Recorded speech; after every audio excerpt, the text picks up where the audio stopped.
అప్పుల బాధలు వెంటాడుతున్నాయా? అయితే 6 JVR వారి జాతిరత్నాలు ధరించండి.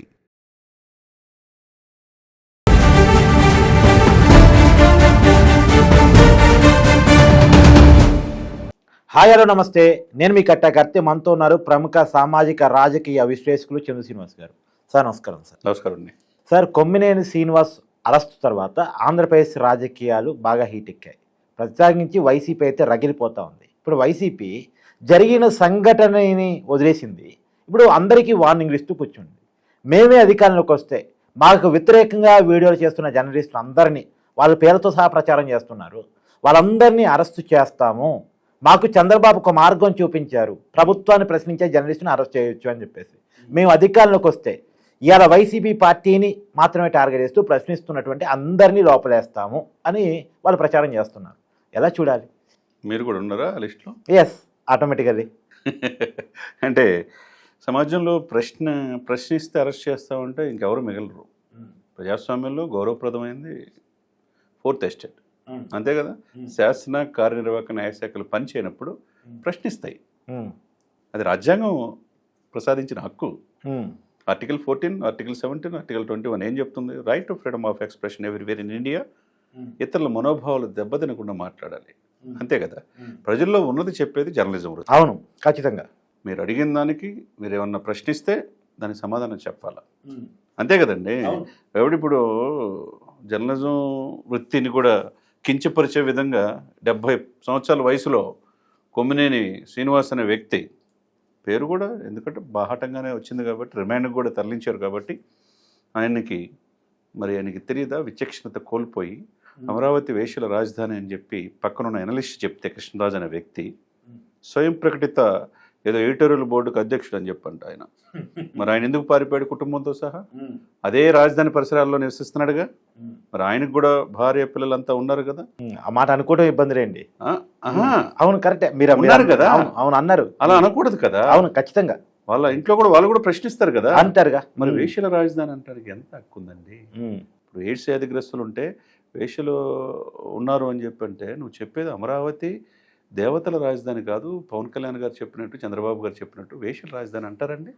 అంటే మీరు అనబాకండి, మీరు కూడా ఇది చేస్తారని చెప్పి ఎటకారంగా ఆయన కొమ్మినేని గారు దాన్ని సమర్థించిన తీరుని నిన్న జడ్జి గారు, మీరు నేను ప్రశ్నించడం కాదు, అవును, మంగళగిరి ప్రిన్సిపల్ జడ్జి ప్రశ్నించాడు. అవును సార్, నాదేం తప్పులేదండి. ఇదేం తప్పు లేకుంటే ఎట్లుంటుంది? షో నీది, నిర్వాహకుడు నువ్వు. షో నీది. ముస్లిమ్స్కి, క్రిస్టియన్స్కి, హిందువులకి దేవతలు అని చెప్పేసి ఎంగంగా నువ్వు మాట్లాడింది నువ్వు క్షమించిన నేరం. అవతల ఆయన వేషలంట నువ్వు ఖండించకపోగా నువ్వు కూడా దీంట్లో పాత్ర అని చెప్పేశాడు జడ్జి. అవును, టైమ్స్ ఆఫ్ ఇండియాలో నేను కూడా చదివా అన్నాడు కదా ఆయన. అన్నాడు కదా. అట్లా ఎప్పుడు కూడా అవతల వ్యక్తికి ఊతం ఇచ్చినట్టు ఈయన సపోర్ట్ చేశాడండి. కాబట్టి ఆయన శిక్షార్హుడే. దాంట్లో ఏంది SC ST యాక్ట్ కూడా పెట్టారు, నీకు 111 సెక్షన్ పెట్టారు. ప్రశాంతంగా ఉన్న వాతావరణాన్ని కులాల మధ్య, మతాల మధ్య రెచ్చగొట్టే విధంగా మాట్లాడిన దానికి ఇదైంది. ఆమె ఖమ్మంపాటి శిరీష అనే ఆమె 5 సంవత్సరాల పాటు అమరావతి కోసం పోరాడింది. మరి పోరాడిన ఆమె ఒక దళిత మహిళ, కంప్లైంట్ ఇచ్చింది. రాయపాటి శైలజ ఆమె కూడా మహిళా హక్కుల సంఘం తరపున ఆమెలో ఇదైంది. మహిళా కమిషన్ చైర్మన్. A1 ఎవరు? కృష్ణరాజు. A2 పరారిలో ఉన్నాడు. ఆయన కోసం 4 బృందాలు ఈ రోజు రేపు అరెస్ట్ చేస్తారు, తప్పదు ఆయనకి. ఇప్పుడు ఆయనలో మానవత్వం ఏం కనపట్లా. మళ్ళీ ఇంకో 2వ వీడియో రిలీజ్ చేసేసి ఎవిడెన్స్ ఉన్నాయి అంటున్నాడు. కాదు సార్, నాకు తెలియక అడుగుతా. ఇప్పుడు కొమ్మినేని శ్రీనివాసరావు గారిని అరెస్ట్ చేయటం మీద వైసీపీ గగ్గోలు పెడతా ఉంది, కానీ ఎక్కడ కూడా జరిగిన సంఘటన పొరపాటు, ఇలా జరగకుండా ఉండాల్సింది, కొమ్మినేని శ్రీనివాసరావు గారు అడ్డుకోవాల్సిందేమో, ఆ డిబేట్ కొన్నాళ్ళు మేము ఆపుకోవాల్సిందేమో అనేటువంటి ప్రాచ్యత ఎక్కడా లేదు, ఎక్కడ కనపడదు. ఇక కృష్ణరాజు అయితే ఏకంగా సమర్థించుకునే ప్రయత్నం చేస్తూ వీడియో చేస్తున్నాడంటే ఇక దీన్ని ఏంటంటే, ఇప్పుడు మమ్మల్ని అడిగేవాళ్ళు లేరులే అని చెప్పేస్తే 151 సీట్ల నుంచి 11 సీట్లకి పరిమితం చేశారు. సంక్షేమం అభివృద్ధి మర్చిపోయారు. ఇప్పుడు ఒక్కొక్కరిని ఎవరైతే గొంతు, భాష, డిక్షన్, ఉచ్చారణ మాట్లాడడానికి కూడా, మనం పలకడానికి కూడా ఇదిగా ఉండేటట్టు సాక్షాత్తు జగన్మోహన్ రెడ్డి గారి కాడి నుంచి పవన్ కళ్యాణ్ గారిని 4 పిల్లలు 4 కార్లు మార్చినట్టు ఎన్ని రకాలు మాట్లాడారు. వ్యక్తిగతం చేసిన పోసాని, బోరగడ్డ అనిల్ కావచ్చు, లేకపోతే వంశీ కావచ్చు, లేకపోతే వర్రా రవీందర్ రెడ్డి కావచ్చు, నందిగం సురేష్ కావచ్చు. ఏమవుతుంది ఇప్పుడు? వాళ్ళు ఏదన్నా కరెక్టే సార్, వాళ్ళని ప్రశ్నించడం తప్పు. వాళ్ళు మంచి బాలులు, చాలా అమాయకులు. మిగతా వాళ్ళంతా దుర్మార్గులు. వాళ్ళ వాళ్ళ తీరు అలా ఉంది. కాబట్టి మీరు అనుకున్నట్టు మీరు ఎక్కడ భయపడాల్సిన అవసరం లేదు. కోర్టులు ఉన్నాయి, అన్నీ కూడా ఉంటాయి. వాళ్ళు వస్తే కదా మీరు అనేది. ఇప్పుడున్న పరిస్థితులు చూస్తే వచ్చే అవకాశం కనపట్ల. వాళ్ళలో ఈ 1 yearలో పరివర్తన అనేది కనపట్ల.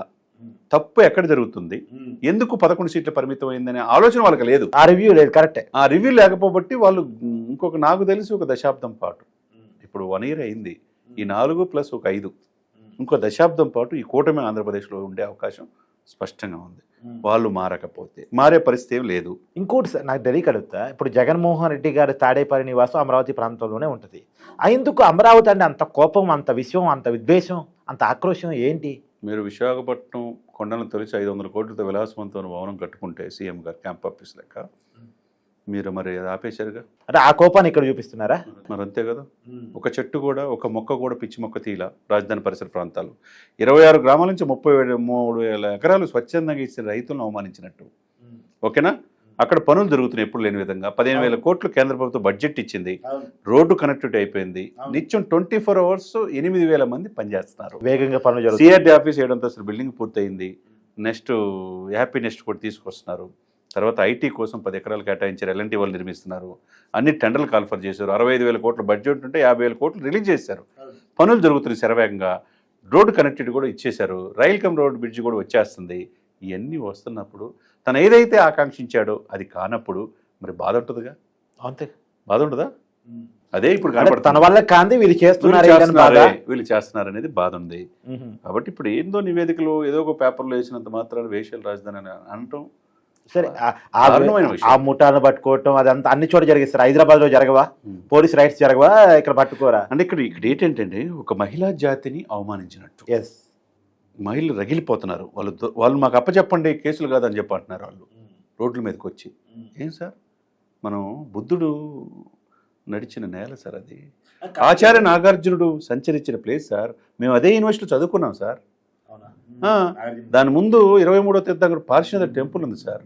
అటువంటి పవిత్రమైన ప్లేస్లో వీళ్ళు అలా మాట్లాడుతుంటే ఎంతవరకు సమంజసం? మొన్న జగన్మోహన్ రెడ్డి గారు మీ యూనివర్సిటీ గురించి, ఆ నాగార్జున యూనివర్సిటీ ప్రదేశంలో ఒక 500-600 ఎకరాలు కట్టేస్తే రాజధాని అయిపోద్ది కదా అన్నారు. మరి ఆయన చేయొచ్చుగా. మరి ఆయన 3 రాజధానులు ఎందుకు? ఆయన అక్కడ చేయొచ్చు కదా. మరి నిజమే, ఇప్పుడు మంచి ఆడిటోరియాలు ఉన్నాయి. లోపల 496 ఎకరాలు ఏదో ఉంది. ఉన్నప్పుడు ఆ యొక్క బిల్డింగ్లు ఉపయోగించుకోవచ్చుగా. మీరు ఎందుకు చేయలే? జగన్మోహన్ రెడ్డి గారు ఎందుకు చేయలేదు సార్?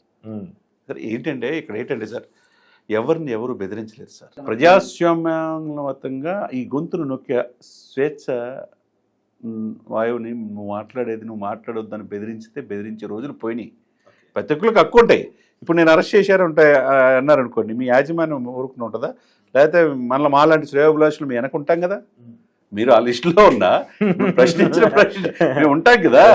యాజ్ ఎ లామెన్గా నేను చెప్తున్నా, నేను ఉంది కదా, ఏ రోజు లిమిట్ దాటి నేను మాట్లాడను. గౌరవనీయ ముఖ్యమంత్రి జగన్మోహన్ రెడ్డి గారు మాజీ ముఖ్యమంత్రి అంటాం. అంతే, ఖచ్చితంగా తప్పుల్ని ప్రజల్లో ఉన్నది చెప్తే మన బాధ్యత.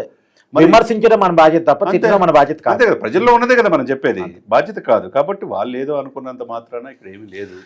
కాబట్టి ఇప్పుడు జరిగిన తప్పు, ఒక్కొక్కరు ఏం తప్పు చేస్తున్నారు, ఎందుకు మాట్లాడుతున్నారు అనేది కొమ్మినేని మాట్లాడిన దాన్ని ఖండించుంటే ఈ పరిస్థితి వచ్చేది కాదు. అంతే కదా సార్. కృష్ణరాజు సపోర్ట్ చేసింది కొమ్మినేనే కదా. ఇప్పుడు కృష్ణరాజు ఎక్కడున్నాడు? బయట పరారులో ఉన్నాడు. ఎక్కడ దొరుకుతారని బృందాలు ఎతుకుతున్నాయి.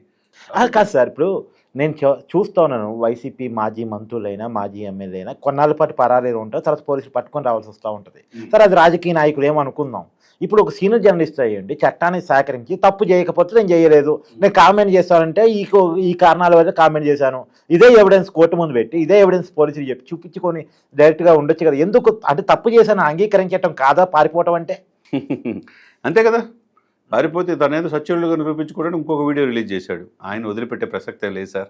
ఆయన గతంలో కూడా కాపుల పట్ల దుర్భాషలు ఆడాడు. అది కూడా బయటకు వస్తుంది. ఇవన్నీ కూడా ఆయన ఏదో పెద్ద అపరభగీతుడు, స్వయం ప్రకటిత విశ్లేషకుడు ఆయన. ఇప్పుడు ఎనాలిసిస్ నాయకులు ఉన్నారు, తెలకపల్లి రవి ఉన్నారు, నువ్వు విశ్లేషకుల్ని చాలా మందిని చూసి ఉంటావు, మేము విశ్లేషకులు ఉన్నాం. ఏ రోజైనా మా లిమిట్స్ మేము దాటి ఇప్పుడు మాట్లాడడం ఖచ్చితంగా సార్, నో డౌట్. ఏమంటారు? మామూలుగా కూడా సార్, జర్నలిస్ట్గా మేము కూడా ఇప్పుడు నాకు పాయింట్ తెలుసు, మీకు పాయింట్ తెలుసు, మీ నుంచి నేను ఒక పాయింట్ తీసుకుంటాను. అదే అలా ఉండాలి తప్ప. ప్రజాస్వామ్యం సార్, ఇది రాజకీయం కాదు. నేను వస్తే నీ ఎంత చూస్తా అంటానికి. ఇప్పుడు కార్తీక్ని ఏమన్నా చేస్తే మేమేమో సమాజం లేదా నన్నను వదిలేయండి. పెట్టనట్టు లేదా అదే చెప్తున్నా. అది ఆ. తప్పండి. ప్రశ్నిస్తానే ఉంటారు ప్రజాస్వామ్యంలో. ప్రశ్నించినప్పుడు మీరు దానికి సమాధానం చెప్పే ఇది మీకు ఉండాల. సమాధానం చెప్పే సబ్జెక్ట్ మీ దగ్గర లేదనుకోండి, ఇలా బెదిరింపులకు పాల్పడతారు అంతే. కాబట్టి కృష్ణరాజులు, కొమ్మినేన్లు, అంటే ఇప్పుడు వయసుని పైకి తీసుకురావటానికి 70 ఏళ్ళ వయసులో అరెస్ట్ చేస్తారా అంటాన్ని, 50 ఏళ్ళ జర్నలిజం కెరీర్ ఉన్న వ్యక్తిని అరెస్ట్ చేస్తారా అంటాన్ని ఎలా చూస్తారు? అది జగన్మోహన్ రెడ్డి గారు రాసిన లెటర్లో కూడా ఉంది. 70 సంవత్సరాల వయసులో ఆయన్ని చూసి సార్ ఇన్నాళ్ళకి ఆయన పాపం పండింది అనుకోవాలా. ఆయన భాష, ఆయన వ్యంగ్యంగా మాట్లాడే తీరు చాలా సందర్భాల్లో మనం చూసాం. ఇప్పుడు దొరికాడు. చట్టానికి కావాల్సింది ఏంది? Documental evidence. యాజ్ ఎ లామెన్గా చెప్తున్నా, మాకు కావాల్సింది ఏంది, మా న్యాయవాదులకి న్యాయమూర్తులకు కావాల్సింది ఏంటంటే డాక్యుమెంటల్ ఎవిడెన్స్. పక్కాగా వీడియో రికార్డు దొరికింది. ఆయన విమర్శించినప్పుడు, వేషల రాజధాని అన్నప్పుడు ఆయన ఏకైకలో పక్కపక్కలో సమాజం చూడలేదా? ఆయన ఏమన్నాడో నిజమే టైమ్స్ ఆఫ్ ఇండియా వచ్చిందని నువ్వు అనలేదా? ఇవన్నీ సపోర్ట్ చేసినట్టే కదా. అంతే కదా. కాబట్టి మీరేదో తప్పించుకోవాలన్న మాత్రాన, మీరేదో క్షమాపణ కోరినంత మాత్రాన చట్టాలు ఊరుకోవు. ఆ సమాజం గాయపడిన హృదయాలు తట్టుకోలేవు మహిళా జాతి.